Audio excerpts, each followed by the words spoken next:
दोस्तों, जब हम छोटे छोटे थे और गांव में बारिशें होती थी और बारिशों के दौरान जब बिजली आसमान पर जोर जोर से कड़कती थी, तो हम अपने बड़ों से कहते थे कि ये क्या है। तो उनका जवाब ये होता था कि अल्लाह ताला नाराज हो जाते हैं, इसलिए जो है वो अपना गुस्सा बिजली कड़कने से दिखाते हैं। पहले तो ये थ्योरी सामने आई और फिर जब थोड़े से बड़े हो गए तो बड़े ये कहने लगे कि ये बिजली इसलिए कड़कती है कि बिजली कड़कने से जंगलात के अंदर गुच्छियां पैदा होती हैं, जमीन से गुच्छियां फूटती हैं और गांव के सारे लोग जो हैं वो बारिशों के बाद, बिजली कड़कने के बाद जंगल का रुख करते थे और जंगलों में गुच्छियां ढूंढते थे। क्योंकि लोगों के पास उतना कारोबार नहीं था, नौकरी नहीं थी, कोई दुकान नहीं थी, कोई फैक्ट्री नहीं, कोई इंडस्ट्री नहीं, तो करते क्या। बारिशों के बाद सारे लोग जंगलात की तरफ निकलते थे और जंगलों से गुच्छियां ढूंढ के लाते थे, फिर उनको सुखाते थे, फिर व्यापारी आते थे और वो गुच्छियां उनसे खरीदते थे। बहुत महंगे दामों में मिलती थी गुच्छियां। ये गुच्छियां होती क्या है, मैं आपको दिखाता हूँ ये गुच्छियां क्या होती हैं, क्योंकि मुझे भी आज ये गुच्छियां बाबा गुलाम शाह बादशाह यूनिवर्सिटी का हमारा जो पीर पंचाल बायोडाइवर्सिटी पार्क है, उस पार्क में ये गुच्छियां बहुत तादाद में पाई जाती हैं। हमारा तो बायोडाइवर्सिटी पार्क है, उसमें सब कुछ पाया जाता है और ये गुच्छियां भी पाई जाती हैं। थोड़ा सा जूम करके देख लें आप, ये आज मुझे मिली गुच्छियां बहुत सारी हैं।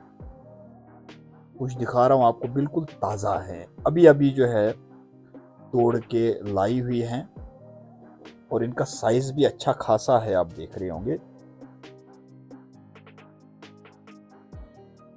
साइंसी जबान में इनको मार्चिला एस्कुलेंटा कहते हैं और मशरूम भी इनको कहा जाता है। अक्सर ये जंगली इलाकों में, पहाड़ी इलाकों में ज़मीन से फूट के निकलते हैं। ये वही मशरूम है, ये वही गुच्छियां हैं जिनको हम कश्मीरी ज़बान में जब हम छोटे थे तो कुछ बोलते थे।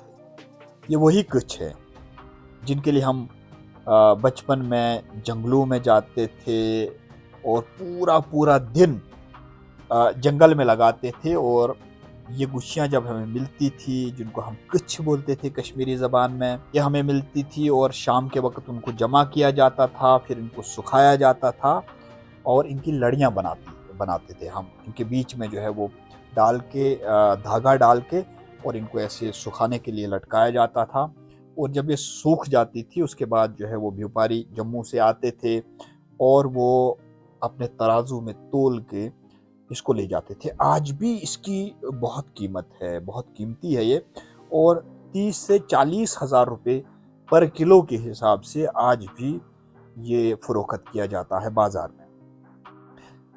ये इसलिए इतना महंगा है क्योंकि ये वाहिद ऐसी सब्जी है जिसकी सबसे ज्यादा मेडिसिनल वैल्यू है। इसकी सब्जी खाने वाले जो लोग हैं उनको आम तौर पर कैंसर की बीमारी नहीं होती है। जिन लोगों को हार्ट अटैक का खतरा रहता है उनके लिए भी ये सब्जी काफ़ी मुफीद मानी जाती है और वो लोग भी जो कार्डियक के मरीज़ होते हैं वो इसका इस्तेमाल करते हैं। इससे स्ट्रोक वगैरह जो है वो नहीं आता है। आपको मैं ये भी बता दूं कि इस सब्जी के अंदर विटामिन की बहुत सारी किस्में हैं। विटामिन ए है, बी है, सी है और सबसे बड़ी बात विटामिन डी भी है। और विटामिन डी जिसको मालूम है वो किस लिए होता है, तो उन्हें इस बात का अंदाज़ा हो जाएगा कि ये जो मशरूम है ये हड्डियों की बीमारी के लिए सबसे अहम सब्जी है। विटामिन डी की कमी से हड्डियों और जोड़ों के अंदर दर्द हो जाता है और विटामिन डी इसके अंदर काफ़ी मिकदार में पाया जाता है। थोड़ी बहुत ही साइंस मैंने भी पढ़ी है, लेकिन उतना पता ज़्यादा मुझे नहीं है। जो लोग जानते हैं वो आपको ज़्यादा समझा सकते हैं इस बारे में, लेकिन जितना मुझे मालूम है मैं उतना ही आपको बता रहा हूँ और जितना मुझे बताया गया बचपन से लेकर आज तक मैं सिर्फ उतना ही आपको बता रहा हूँ कि इसकी मेडिसिनल वैल्यू क्या है। तो विटामिन डी जो हड्डियों और जोड़ों के दर्द के लिए काफ़ी अहम माना जाता है। जो हमारी जो सनलाइट होती है, सनलाइट में सबसे ज़्यादा विटामिन डी होता है और इसमें भी काफ़ी मिकदार में विटामिन डी होता है। तो इसकी सब्ज़ी जो है ज़्यादातर इसको सुखा के बनाई जाती है। ऐसे भी जो है इसको बतौर सब्ज़ी इस्तेमाल किया जाता है। बस यूँ ही मैं आज एक डॉक्यूमेंट्री शूट कर रहा था और बायोडायवर्सिटी के इलाके से जा रहा था, जो हमारा बाबा गुलाम शाह बादशाह यूनिवर्सिटी का पीर पंचाल बायोडायवर्सिटी पार्क है, उसके बीच से गुजर रहा था कि मुझे अचानक से इन पे नज़र पड़ी और मैंने इनको वहाँ से उठाया और मैंने सोचा कि इनको आपको भी दिखा दूं और इसके बारे में थोड़ी बातचीत भी कर लूं। इस सब्ज़ी के बारे में सबसे ज़्यादा बेहतर जो बता सकते हैं आपको, वो जो साइंस के, बॉटनी के जो स्टूडेंट्स होते हैं, बॉटनी के स्कॉलर्स होते हैं या बॉटनी के जो एक्सपर्ट्स हैं, वही आपको बता पाएंगे कि इसकी मेडिसिनल वैल्यू क्या है या इसके अंदर क्या-क्या चीज़ें, क्या-क्या कंपोनेंट्स जो हैं वो मौजूद रहते हैं। जितना मुझे पता है, जितना बचपन से लेकर आज तक मुझे बताया गया, मैंने उतनी ही बात की और हो सकता है कि मैं आपको उस लेवल का नहीं समझा पाया, लेकिन कुछ कोशिश मैंने की, जितना पता था उतना बता पाया। मैं इस फील्ड का एक्सपर्ट नहीं हूँ। जो भी एक्सपर्ट हैं वो ज़रूर बताएँ जब उनको मिलेगी, फ़िलहाल मुझे मिल गई है तो मैंने ये आपके सामने रखी है। एक्सपर्ट्स को भी मिलेगी, वो भी आपको बताएँगे ज़रूर इसकी मेडिसिनल वैल्यू क्या है, कौन सी स्पीशीज़ से आते हैं, किस फैमिली से बिलॉन्ग करते हैं, उतना ज़्यादा डिटेल में मैं नहीं जाना चाहता। बस सिर्फ इतना कहूँगा कि मुझे भैया मिले और मैंने सोचा कि आपको भी दिखा दूँ कि ये यहाँ भी पाया जाता है। और जो भी पहाड़ी इलाके होते हैं, जो जिनका अल्टीट्यूड बहुत हाई होता है, उन इलाकों में ये गुच्छियाँ, ये मशरूम, ये कुछ पाए जाते हैं।